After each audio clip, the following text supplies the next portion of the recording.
कभी कभी किस्मत हमें ऐसे पल लेती है जो हमारी पूरी जिंदगी बदल देते हैं।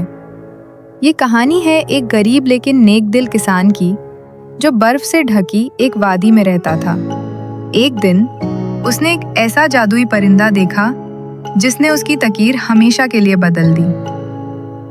उत्तरी जापान के पहाड़ों की गोद में एक छोटा सा गांव था। सर्दियों में गांव की छतें बर्फ से ढक जाती, पेड़ सफेद चादर ओढ़ लेते और हवा में ऐसी खामोशी छा जाती जैसे वक्त थम गया हो। इसी गांव में ताकेशी नाम का एक किसान रहता था।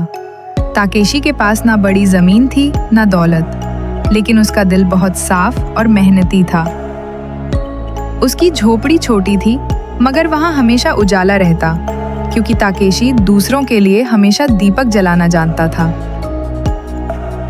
एक दिन बर्फबारी बहुत तेज थी। ताकेशी जंगल के किनारे लकड़ियां काट रहा था कि अचानक उसे एक हल्की सी आवाज सुनाई दी। की। वो आवाज के पीछे गया तो देखा बर्फ पर एक जादुई सफेद परिंदा गिरा पड़ा था। उसके पंखों पर चांदनी जैसी चमक थी, लेकिन एक पंख लकड़ी में तीर की तरह फंसा हुआ था।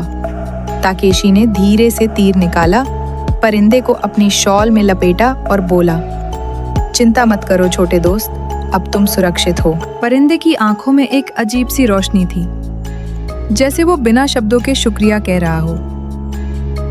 ताकेशी ने उसे आजाद कर दिया और वो आसमान की तरफ उड़ गया।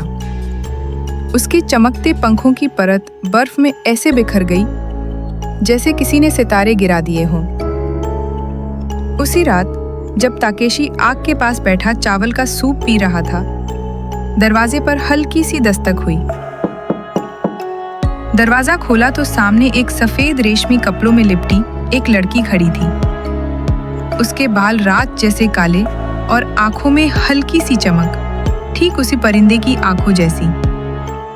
लड़की ने धीमे स्वर में कहा, मैं रास्ता भटक गई हूँ, क्या आप मुझे शरण देंगे? ताकेशी, जो हमेशा दूसरों की मदद करता था, मुस्कुराते हुए बोला, जरूर, मेरा घर आपके लिए हमेशा खुला है। अगले दिन लड़की ने कहा, अगर आप अनुमति दें तो मैं एक तोहफा देना चाहती हूँ। मुझे बस एक कमरा चाहिए जहाँ कोई झांकने ना आए। ताकेशी हैरान हुआ, मगर मान गया। उस दिन के बाद लड़की रोज एक कमरे में घंटों बंद हो जाती।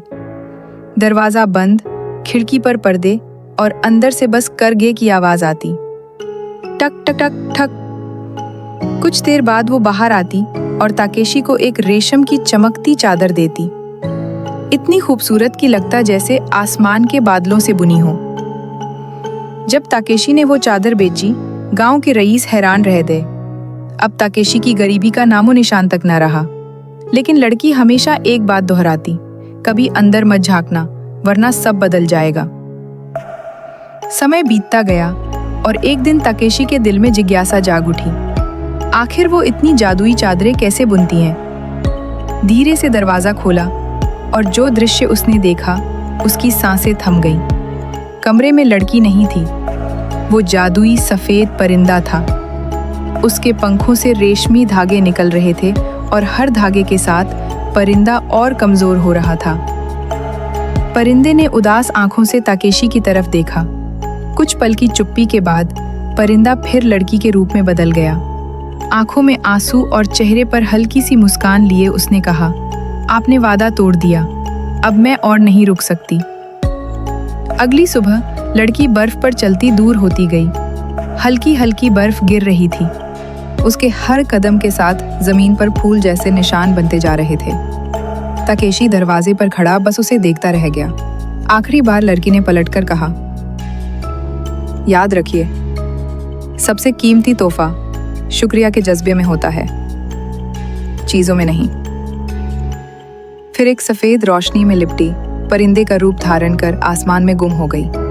कहते हैं उस दिन के बाद ताकेशी ने कभी दौलत की ख्वाहिश नहीं की। वो गांव के बच्चों को सिखाने लगा कि असली जादू दिल की नेकी और वादों की हिफाजत में होता है। और जब भी बर्फ पर चांदनी बिखरती, कहते हैं कहीं दूर वो जादुई परिंदा अब भी उड़ता है। नई नई जादुई कहानियाँ हर दिन, तो जल्दी से मैजिकल स्टोरीज को सब्सक्राइब करें। शुक्रिया।